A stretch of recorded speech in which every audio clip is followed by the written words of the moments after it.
नमस्कार, बहुत स्वागत है आपका। हर खबर देख रहे हैं आप और मैं हूं आपके साथ शाहनवाज मिर्जा। खबर सिरसा से आ रही है, जहां पर मुख्यमंत्री मनोहर लाल ने चौधरी देवीलाल यूनिवर्सिटी के अंदर जनता दरबार लगाया और इसी दौरान काफी संख्या में लोगों ने अपनी समस्या जो है जनता दरबार में रखते हुए नजर आए। जनता दरबार में मुख्यमंत्री लोगों की समस्या सुनते हुए दिखाई दिए और वहीं पर साथ ही साथ मौके पर जन समस्याओं का निवारण भी किया। इसी दौरान सीएम ने ये कहा कि जन समस्याओं की सुनवाई जो है वो होती रहनी चाहिए और साथ ही साथ एक पटवारी को भी सस्पेंड किया है। वहीं जनसंवाद के दौरान दिव्यांग लोगों की समस्याओं का तुरंत समाधान किया गया और जनता दरबार में सीएम के साथ स्थानीय सांसद सुनीता दुग्गल भी मौजूद रहीं।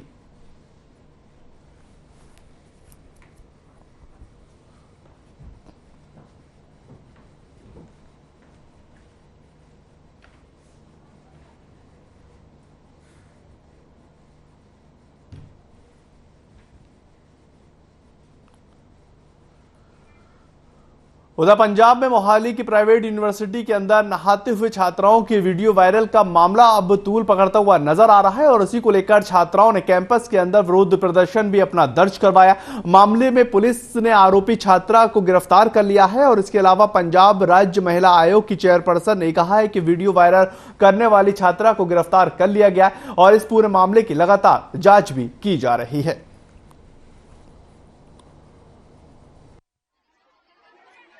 हम शाम को 7:30 बजे हमारा वो होता है, डिनर टाइम होता है, तो हम अपने रूम में थे तो लड़की के नीचे से कॉल आई। वो अटेंडेंस के लिए गई थी, वो बोलती नीचे प्रोटेस्ट चल रहा है, आप जल्दी से आ जाओ। हमने बोला किस चीज़ का? बोलती नीचे आके पता चल जाएगा। हम जब नीचे गए तो वो ऐसे बोल रहे हैं भी ऐसे लड़की ने MMS बनाया है, वायरल हो गए ये वो, और लड़कियां वहाँ पे प्रोटेस्ट कर रही थी। तो फिर वार्डन वगैरह के पास प्रूफ था थोड़ा बहुत, तो उन्होंने क्या किया, जो अभी मीडिया में वायरल हो रहा है कि वो लड़की बेड पे बैठकर कन्फेस कर रही है, वार्डन उसको डांट रही है, वो वार्डन ने वीडियो डिलीट करवा दी थी CU की रेपुटेशन बचाने के लिए।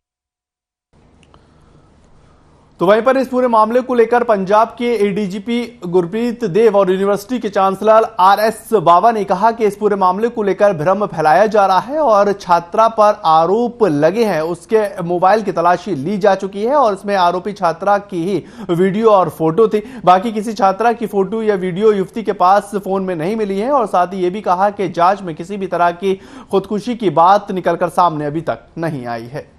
ਜਿਹੜੀ ਹੁਣ ਗੱਲ है ਇਨਵੈਸਟੀਗੇਸ਼ਨ ਦੀ कि वैदर जो प्रिलिमिनरी असी फोन देखा पुलिस ने ਉਹਦੇ ਵਿੱਚ कोई भी इस तरह की वीडियो नहीं है जो कि इतराज़योग होए, except for the girls own videos. And secondly कई कुड़ियां, जिवें मैं तुहानूं पहलां कहा कि 4000 कुड़ियां विचों 20 कुड़ियां अफेक्टेड है। ਉਹਨਾਂ ਦਾ ਅੱਜ ਜਦੋਂ ਅਸੀਂ ਉਹਨਾਂ ਦੇ ਨਾਲ ਇੰਟਰੈਕਟ ਕੀਤਾ, they asked questions to the SSP, to the DIG, to the deputy commissioner and to me. So we addressed all their questions. ਉਹਨਾਂ ਦਾ ਸਭ ਤੋਂ ਵੱਡਾ ਗਰਾਊਜ਼ ਇਹ ਸੀਗਾ ਕਿ ਸਾਨੂੰ ਤਾਂ ਕੋਈ ਪੁੱਛ ਨਹੀਂ ਰਿਹਾ, ਅਸੀਂ ਅਫੈਕਟਡ ਕੁੜੀਆਂ हैं तो कोई होर कुड़ियां जाके प्रेस स्टेटमेंट्स दे रही हैं और सोशल मीडिया पे वो चीज़ वायरल हो रही है। सोशल मीडिया पे कहा जा रहा है कि 60 बच्चों की MMS बनाई गई है और वो भेजी गई है किसी को। तो इसके बारे में जो प्रिलिमिनरी इन्वेस्टिगेशन चंडीगढ़ यूनिवर्सिटी की अपनी टीम ने की है और उस बच्चे का जिस पे इल्ज़ाम लगाया जा रहा है और उसका जो मोबाइल है उसको चेक किया गया है, तो ये पाया गया है कि उस लड़की ने अपनी ही कुछ फ़ोटोज़ और कुछ वीडियो जो हैं अपने किसी बॉयफ्रेंड के साथ शेयर की हैं। इसके अलावा उसके मोबाइल फ़ोन से और कोई किसी प्रकार का जो मटेरियल है वो नहीं मिला है। लेकिन फिर भी ये मैं बता दूं कि पुलिस को ये केस दे दिया गया है ताकि इसकी तह तक पहुंचा जा सके। तो वहीं पर दूसरी तरफ इस पूरे मामले के अंदर आरोपी युवती के प्रेमी और मुख्य आरोपी ये बताया जा रहा है और युवक को भी चंडीगढ़ पुलिस ने शिमला से गिरफ्तार कर लिया। और गिरफ्तार किए गए आरोपी वही है जिसकी तस्वीर छात्रा ने अपने मोबाइल फोन में दिखाई थी और बताया ही जा रहा है कि इस युवक को आरोपी युवती वीडियो बनाकर भेजा करती थी। हालांकि पुलिस लगातार ये कह रही है कि इस पूरे मामले की जांच अभी लगातार जारी है और जल्द ही पूरे मामले का सच निकलकर सामने आ जाएगा।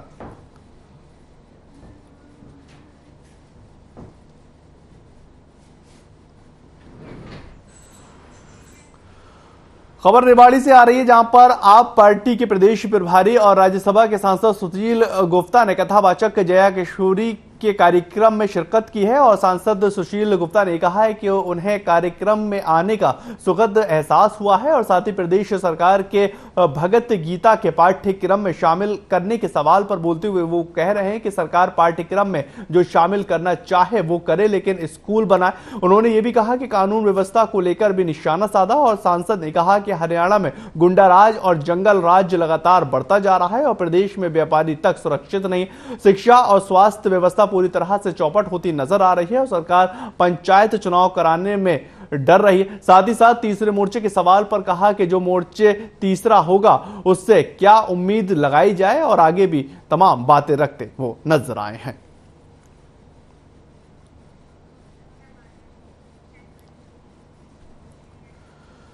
तो वहीं पर फतेहाबाद के अंदर भट्टू रोड में लाइफ केयर अस्पताल के बाहर पुलिस से बेखौफ बदमाशों ने जमकर हंगामा किया है और बदमाशों ने तलवार और गडासा लेकर एक युवक पर हमला करने की कोशिश की है। युवक के छिपने के बाद भी बेखौफ बदमाश अस्पताल के सामने मौजूद रहे और हंगामा कर रहे बदमाश सीसीटीवी कैमरे में कैद होते हुए नजर आए हैं और तस्वीरों में आप साफ तरह से देख सकते हैं कि जो बदमाश हैं वो किस तरह से तलवार लहराते हुए नजर आ रहे हैं।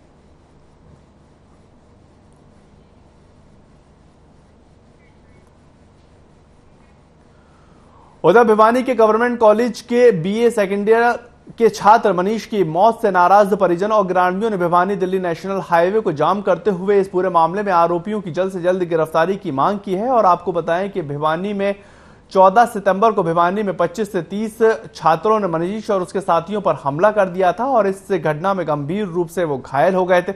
मनीष के इलाज के लिए रोहतक पीजीआई में भर्ती करवाया गया, लेकिन गंभीर रूप से घायल होने की वजह से उसकी मौत हो गई। मनीष के परिजनों ने आरोपी छात्रों के खिलाफ जल्द से जल्द कार्रवाई करने की मांग की है।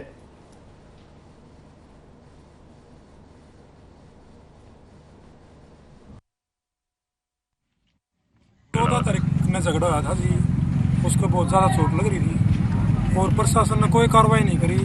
आज 6 दिन हो गए। कहाँ झगड़ा हुआ था? ये भिवानी झगड़ा हुआ था झांसी गेट पे। मनीष कौन सी क्लास में पढ़ता था? मनीष बीए सेकंड ईयर में। कौन से कॉलेज में? Government college. झगड़ा भिवानी हुआ है? झगड़ा भिवानी हुआ जी, कॉलेज में काफी किसके ऊपर आरोप लगाया आपने? किसने आरोप तो भी कुछ तिगराना के बच्चे हैं, कुछ जाटुलवाड़ी के बच्चे हैं और भी है 25-30 बच्चे हैं। यहाँ सीगे इसका नेहरू पार्क का सामना है। भिवानी की? भिवानी नेहरू पार्क का सामना है। कितने बंदे थे?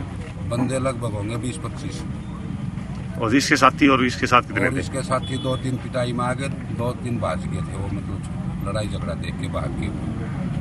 आपकी पहचान में नहीं है? कौन ना मन ना पिछाने को नहीं, मैं जानू बंदा छोटे बालक से मेरा काम को नहीं पड़ रही बड़का था। खबर बादली से आ रही है, जहां पर बादली और गुड़गांव रोड पर एक कार और बाइक की टक्कर हो गई है और उसमें बाइक सवार की मौके पर ही मौत की खबर निकलकर सामने आई। घटना की सूचना मिलते ही पुलिस मौके पर पहुंचती हुई नजर आई और जांच में जुट गई और वहीं पर हेड कांस्टेबल राजीव कुमार ने जानकारी देते हुए बताया है कि बाइक सवार साहिल किसी काम से झज्जर के लिए घर निकला था, लेकिन गांव से निकलते ही एक कार ने उसे टक्कर मार दी और फिलहाल पुलिस शव को पोस्टमार्टम करवाकर शव परिजनों को सौंप दिया। आगे की जांच पुलिस करती हुई नजर आ रही है और हर एक के पहलू की तफ्तीश बारीकी से पुलिस कर रही है।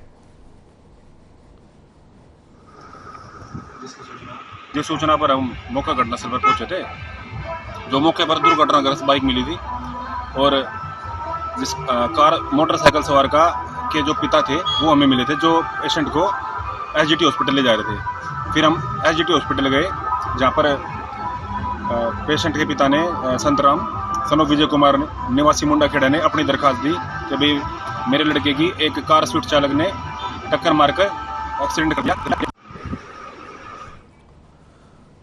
खबर बादली से आ रही है, जहां पर एम्स में एक कैंसर पीड़ित ने 5वीं मंजिल से छलांग लगा दी है और इसी दौरान कैंसर पीड़ित की मौके पर ही मौत की खबर भी निकलकर सामने आई। आपको बताएं कि कैंसर पीड़ित का सोमवार को ऑपरेशन हुआ था और इसके बाद कैंसर पीड़ित ने बीमारी से परेशान होकर छलांग लगा दी और कैंसर पीड़ित की मौके पर ही मौत हो गई। सूचना मिलते ही पुलिस मौके पर पहुंची और शव को कब्जे में लेकर पोस्टमार्टम के लिए अस्पताल भिजवाया और मरीज की पहचान दिल्ली के रहने वाले धीरज के तौर पर की गई है।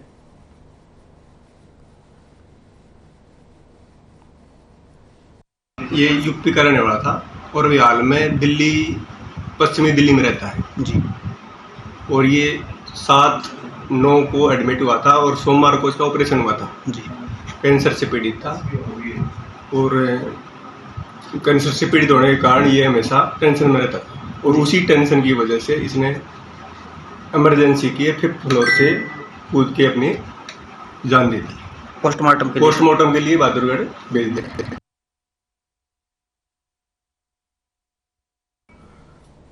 खबर कुरुक्षेत्र से है, जहां पर कुरुक्षेत्र जिले के गांव खानपुर कोलिया के पास देर रात एक दर्दनाक हादसा हो गया, जहां पर एक ट्रक ने ट्रैक्टर ट्रॉली को पीछे से टक्कर मार दी है और इसी हादसे में 4 लोगों की मौत भी हो गई, जबकि 10 लोग घायल बताए जा रहे हैं। और इस हादसे में सूचना मिलते ही पुलिस की टीम मौके पर पहुंची और शव को कब्जे में लेकर पोस्टमार्टम के लिए भिजवा दिया गया। पुलिस इस पूरे मामले की जांच पड़ताल लगातार कर रही है।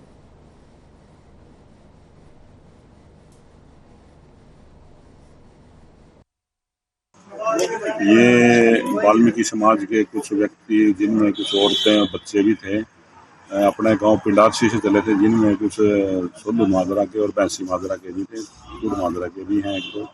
तो ये भगवान वाल्मीकि के उसमें सत्संग में हबाना गांव पड़ता है साबाद के पास, उसमें जा रहे थे ट्रैक्टर ट्राली में, महिंद्रा ट्रैक्टर था। तो ये रास्ते में खानपुर कोलिया के पास पहुंच के किसी व्यक्ति से ट्रैक्टर खड़ा करके जीटी रोड पे और पूछने लगे भाई यहाँ से कितनी दूर पड़ता है गांव हमारा। तो इतनी देर में पीछे से एक जो है ट्राला आया और उन्होंने पीछे से जो है ट्राली में टक्कर मारी। तो वहीं पर फरीदाबाद में इन दिनों लगातार सीएम फ्लाइंग की टीम की तरफ से एक बड़ी कार्रवाई की जा रही है और लगातार सीएम फ्लाइंग की टीम कभी डिपो होल्डर तो कभी नवजात की खरीद फरोख्त करने वाले गिरोह पर कार्रवाई करती हुई नजर आती। इसी कड़ी में सीएम फ्लाइंग की टीम ने सूचना के आधार पर दिल्ली से आगरा जा रहे ट्रक को पकड़ लिया है और उसके बाद उसके बिल चेक करने पर जीएसटी चोरी का मामला निकलकर सामने आया। फिलहाल मौके पर संबंधित विभाग के अधिकारियों को बुलाकर ट्रक और सामान मालिक के खिलाफ कार्रवाई की जांच शुरू कर दी है।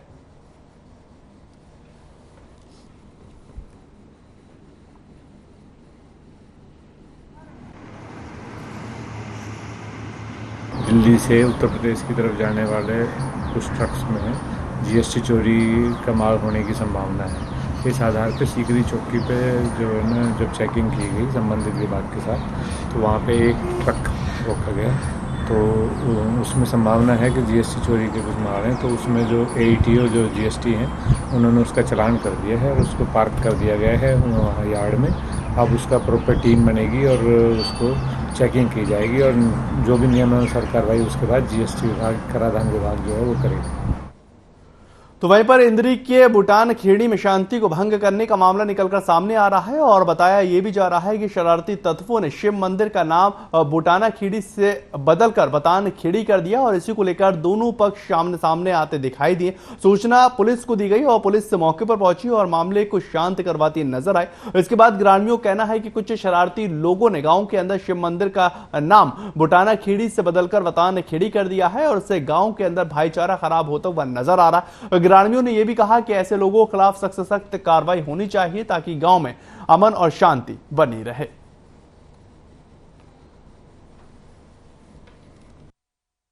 ये अभी हमारे सामने नहीं आया जी, लॉसमेंट हुई नहीं, अभी आए हैं, अभी पूछ लेते हैं इनसे जी। करी होगी, जो कार्रवाई बनेगी उनके खिलाफ कार्रवाई भी करेंगे। हाँ, तनाव हो रहा है जी इनका, अब कर दिया, हल कर दिया दूर दूर, अभी इनको बैठा के इकट्ठे बातचीत कर रहे हैं।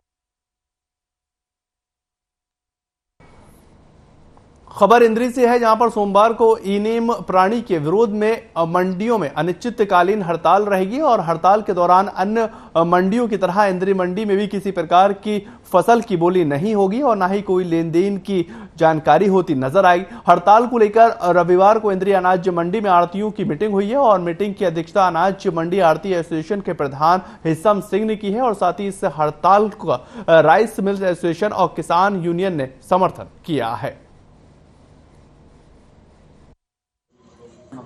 और सभी ने हरियाणा स्टेट बॉडी के इंफॉर्मेशन पर पूर्ण रूप से 19 तारीख को हड़ताल पर जाने का निर्णय लिया है और हमने सरकार को इंफॉर्मेशन भी दिया था कि ई-नेम पोर्टल जो सरकार ने लागू किया है उसको बंद कर दिया जाए, उसको खत्म कर दिया जाए। आज इंद्री मंडी में एक मीटिंग रखी गई थी जिसमें प्रधान इंद्री मंडी एसोसिएशन ने हमें बुलाया था और उन्होंने समर्थन के लिए हमारे को बोला है। हमने उनको आश्वासन दिया है भी मंडी के आढ़ती और राइस सेलर दोनों एक दूसरे के पूरक हैं। हमारी सरकार से यही निवेदन है कि खरीद को जल्दी से जल्दी शुरू किया जाए। ये जो बीच का मसला है सारा खत्म हो जाता है अगर सरकारी खरीद जल्दी खत्म हो जाता है। हमारा एरिया एडवांस है दूसरों एरिया के हिसाब से। इसको ये हो जाएगा ना जी, किसान भी खुश हैं, आड़ती भी खुश हैं, राइस सेलर भी खुश हैं, अपना अपना काम सुचारू रूप से चालू कर सकते हैं। इनको यही चेतावनी है तो 20 तारीख से मंडी में जो जीरी है वो लेनी स्टार्ट कर दे। अगर ये 20 से नहीं करते फिर किसान यूनियन के जो हमारे नेता हैं जो भी वो फैसला लेंगे उसके आधार पे वो चाहे रोड रोको, चाहे अफसरों के ऑफिस बंद करो, जो भी वो फैसला लेंगे उनके साथ, मंडी के साथ हम भी। उधर गुरुग्राम के पंचगांव के अंदर 10 से 18 एकड़ जमीन के अधिग्रहण को लेकर धरने पर बैठे किसानों ने महापंचायत का आयोजन किया और इस महापंचायत के अंदर आम आदमी पार्टी के सांसद के साथ अनेक किसान नेताओं ने भी शिरकत हासिल की। गुरुग्राम के एडीसी ने मौके पर पहुंचकर किसानों को आश्वासन दिया है कि जल्द ही किसानों की बात की जाएगी और जमीन अधिग्रहण के मामले पर फैसला लिया जाना। किसान ने इस महापंचायत में यह भी ऐलान कर दिया है कि अगर 9 अक्टूबर तक सरकार उनकी जमीन का अधिग्रहण नहीं करती है तो 9 अक्टूबर को दोबारा पंचगांव में महापंचायत की जाएगी और सरकार के खिलाफ एक मुहिम भी छेड़ी जाएगी।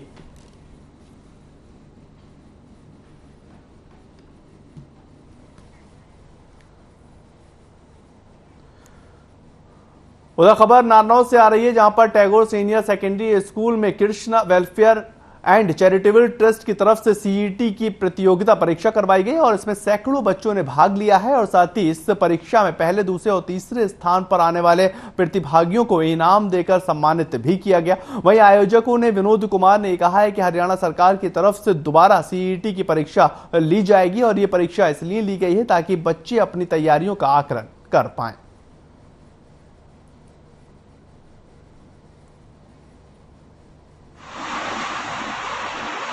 जो Krishna welfare and charitable trust द्वारा हरियाणा जो सरकार सीईटी बेस की परीक्षा लेगी, उस परीक्षा के लिए बच्चों को मुख्य परीक्षा से पहले बच्चों की तैयारी का आंकलन करने के लिए ये परीक्षा ली गई है और अपने विशेषकर नालंदा क्षेत्र में बच्चों में कंपटीशन की भावना पैदा करने के लिए और शिक्षा के स्तर को ऊंचा उठाने के लिए इन परीक्षाओं का आयोजन किया गया ताकि हमारे क्षेत्र से ज़्यादा बच्चों का रुझान शिक्षा की ओर और समाज में तरक्की प्राप्त कर सके। ये परीक्षा कृष्णा चैरिटेबल ट्रस्ट द्वारा आयोजित की गई है जो कि सीईटी बेस्ड है, जो कि अब हरियाणा एचएससी परीक्षा लेता है उसके बेस पर ये परीक्षा आयोजित की गई है। इसका फ़ायदा ये होगा कि इससे बच्चे एक अनुभव प्राप्त करेंगे, जिस अनुभव का उपयोग वो जो मूल परीक्षा होगी एचएससी की उसमें इन बच्चों को लाभ मिलेगा। नहीं, इसकी फ़ीस नहीं ली गई है, बिल्कुल निःशुल्क है। खबर नूं से आ रही है जहां पर पुलिस को एक बड़ी कामयाबी हाथ लगी है। ताबड़ू अपराध जांच शाखा टीम ने अंतर्राष्ट्रीय गिरोह को गिरफ्तार किया है और पुलिस ने पकड़े गए अंतर्राष्ट्रीय बदमाश से 2 देसी अवैध असला और 2 खाली खोल व 1 देसी जिंदा कारतूस भी बरामद किया। इसके ऊपर एटीएम काटने, हत्या का प्रयास, लूट जैसे दर्जनों मुकदमे दर्ज हैं और जानकारी के मुताबिक पुलिस को काफी लंबे वक्त से इस बदमाश की तलाश थी। नूं पुलिस के अध्यक्ष वरुण सिंगला ने बताया कि सीआईए ताबड़ू पुलिस टीम अपराध रोकने व अपराधियों की धरपकड़ के लिए गश्त कर रही थी और उसी दौरान सूचना प्राप्त हुई, जिसके बाद टीम का गठन किया गया, इसको गिरफ्तार किया गया। और साथ ही पुलिस अधीक्षक ने यह भी जानकारी दी है कि जब इसको रोकने का प्रयास किया गया तो इसने फायर कर दिया, लेकिन गनीमत यह रही कि बुलेट प्रूफ जैकेट की वजह से गोली सीआईए प्रभारी सुरेंद्र सिद्धू की बुलेट प्रूफ जैकेट में नहीं लगी और इसके बाद पुलिस ने अपने बचाव में फायर किया और इसकी गिरफ्तारी की।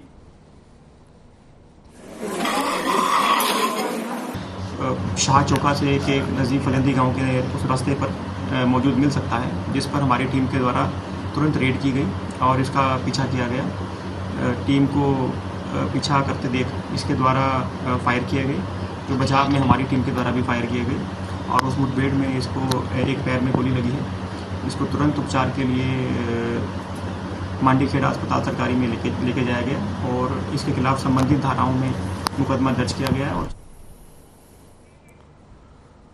पलवल के विपिन बेनीवाल ने किर्गिस्तान के अंदर 9वीं वर्ल्ड स्ट्रैंड लिफ्टिंग चैंपियनशिप के अंदर गोल्ड मेडल जीता है और उसके बाद विपिन बेनीवाल अपने गांव अलावपुर पहुंचे हैं और दौरान विपिन बेनीवाल के सैकड़ों समर्थक और युवाओं ने उनका स्वागत किया। वहीं विपिन बेनीवाल ने बताया है कि वर्ल्ड रिकॉर्ड को बनाना एक मकसद है और जल्द ही सिंगापुर के थाईलैंड में पावर लिफ्टिंग चैंपियनशिप का आयोजन होने जा रहा है। इसी मौके पर भारत की ओर से भाग लिया जाएगा और भारत का नाम रोशन किया जाएगा।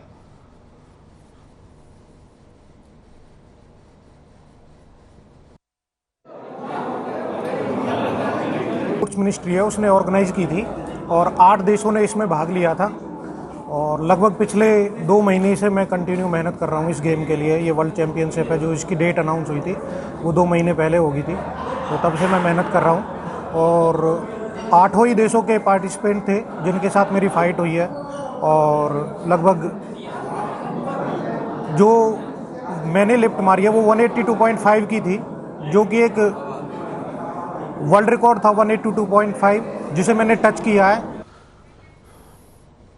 हरियाणा सरकार ने खेल नर्सरी के लिए 111 केंद्र खोलने का आदेश जारी किए हैं, लेकिन इसके बावजूद भी गुरुग्राम जिले के अंदर एक भी खेल नर्सरी नहीं है। इस पूरे मामले को लेकर मऊ गांव के स्थानीय लोगों ने भी खेल अधिकारियों से ये मांग की थी, लेकिन इसके बावजूद वहां पर खेल नर्सरी नहीं खोली गई। ग्रामीणों ने स्थानीय प्रशासन से जल्द खेल नर्सरी खोलने की मांग की है।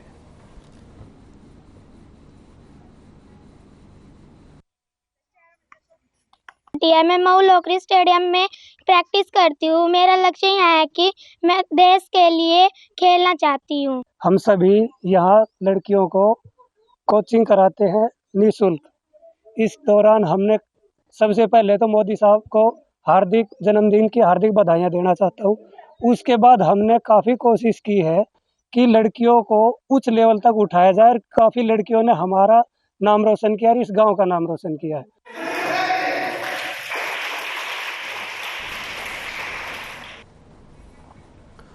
उधर चरखी दादरी के रेस्ट हाउस में हरियाणा पुलिस महानिदेशक प्रशांत कुमार अग्रवाल पहुंचे, जहां पर रोहतक रेंज आईजी ममता सिंह और पुलिस अधीक्षक दीपक गहरावत ने गुलदस्ता भेंट कर उनका स्वागत किया।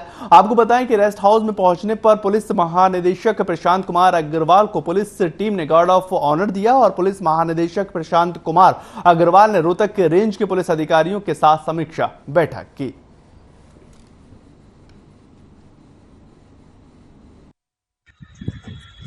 आज यहाँ रोहतक रेंज के सभी जो राजपत्रित अधिकारी हैं उनके साथ विस्तार पूर्वक चर्चा हुई है। उसमें लॉ एंड ऑर्डर के issues, crime, administrative issues, welfare issues, कई सारे विषयों पर विस्तार पूर्वक सभी से चर्चा हुई है।